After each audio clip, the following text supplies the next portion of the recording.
पूजनीय गुरुजी के चरणों में वंदन and a very warm good afternoon to all you ladies and selected gentlemen. This afternoon during the lunch break, a lady remarked at the table that women should speak out more.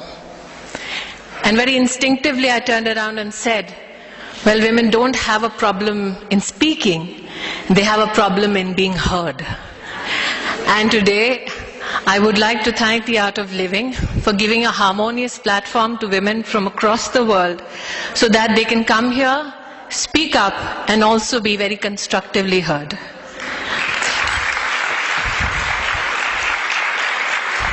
I had two very senior, experienced ladies give the world view with regards to global connect and conflict. While I was listening to one of the pioneers in the women's movement in Europe, I heard her talk about nations in pursuit of protecting national identities. I heard Ms. Anderson quote Mahatma Gandhi.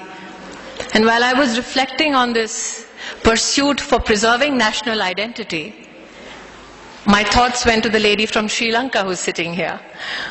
We all in our country, that is India, absorb and follow a lot of values from so-called epics like Ramayana. And in Ramayana, when Prabhu Ram had been victorious over Ravan and he was leaving back for home, he was told by Vibhishan that Lord Ram, now that you are victorious, you can stake a claim to the golden city of Lanka. And at that time, Lord Ram turned around and said, Janani Janma Bhumishcha Swargadapi Gariyasi, that my motherland, my mother, is so beautiful that she is greater than all the heavens that human beings seek to achieve. It is because India as a culture has infused the feminine virtue in pursuit of a strong nation that we serve as individuals not only a national cause but also the cause of humanity. India as a nation, as a culture, has defined for the world Vasudhaiva Kutumbakam, which means the world is one family. India has been blessed by Gita, wherein Lord Krishna said that if you walk on the path of dharma, if you absorb, if you follow the path of righteousness, then you not only emerge as a true leader, you also serve and bring about a stronger nation and a stronger universe, a stronger world. And it's interesting that today, in this very nation, through this very platform, we talk about globally connecting, we talk about leadership that helps us connect. Ms. Anderson spoke about conflict, which is one of the worrying factors when people converge on a global platform and talk about nation building, national interests, and interests of humanity. Well, to downsize it a bit, Ms. Anderson, I have forever been in conflict with a lady called Rita Bahuguna Joshi, who belongs to a political ideology not similar to mine. But when I walked in, she embraced me warmly. And with a wink and a smile, she said, I embrace you not because you're BJP, I embrace you because you're a woman.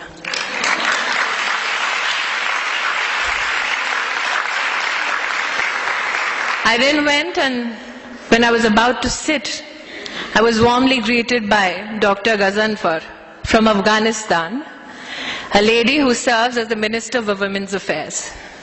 We don't know each other's language, but we all knew just one thing, that we culturally connected, and especially so because we are both women in the field of politics.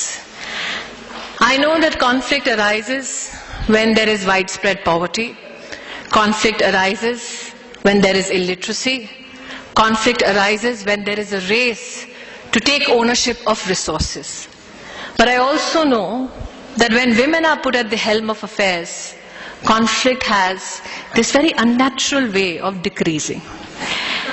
In 1996, a study was put out by Mr. Subba Rao and L. Rainey, which said that if a nation, and 72 countries were a part of this study, that if nations in 1975 had invested in women's higher education, then in 1985, those nations would have seen a decline in infant deaths by 68%.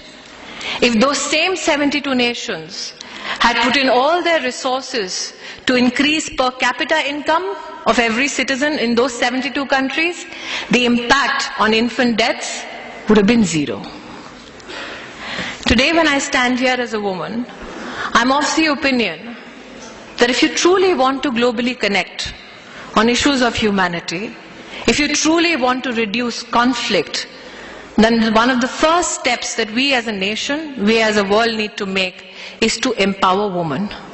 I was speaking to Gauri-ji, who has invited me to this conference, and I told her that when people ask me to define women leaders, I tell them that a leader is someone who takes you where you want to be. But a female leader is someone who takes you where you ought to be.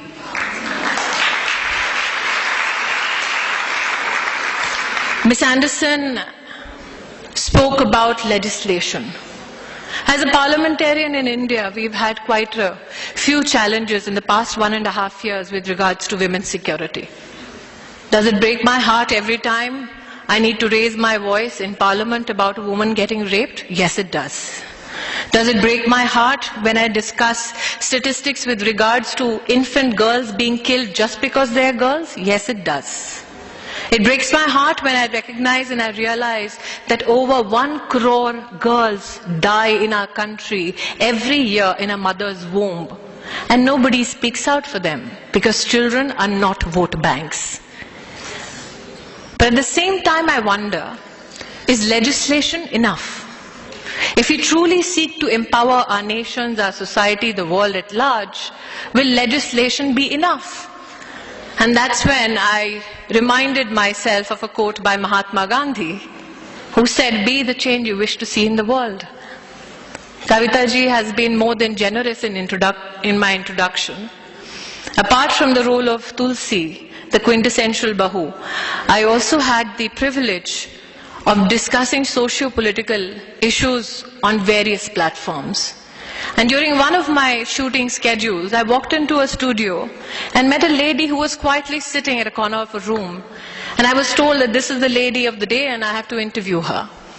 When I walked up to her, I asked her, "Could you give me a little bit of an introduction so that I can say that to the camera?"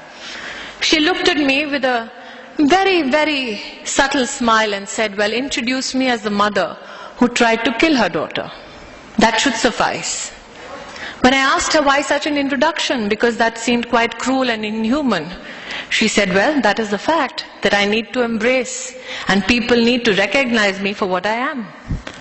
I asked her why she defined herself so, and she said, "Well, I gave birth to 2 daughters, and my husband told me that if the third was a daughter as well, then I need not take the trouble of coming back home.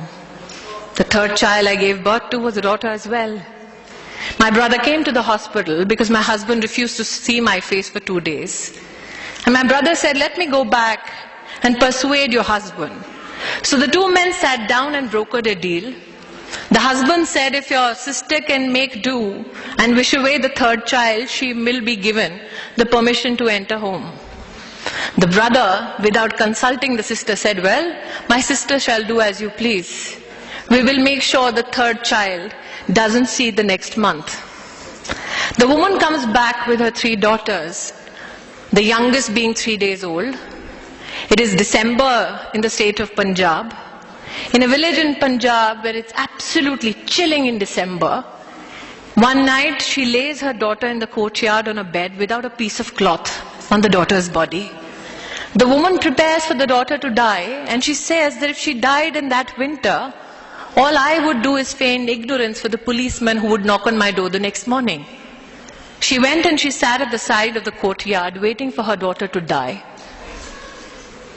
She was so tired looking after 3 daughters in a household and giving birth after 3 days that she happened to go to sleep. When she woke up the next morning, she realized the sun was up. And before the police got here, she wanted to scream and shout so that they could see a mother completely immersed in pain for the child's death. But when she walked up to the bed, She saw that her infant daughter was blue from head to toe, but was alive. And that's when the woman turned around and told me that I decided, if my 3-day-old daughter could fight death all night, don't I have the capacity to fight for her life and stand up to my husband?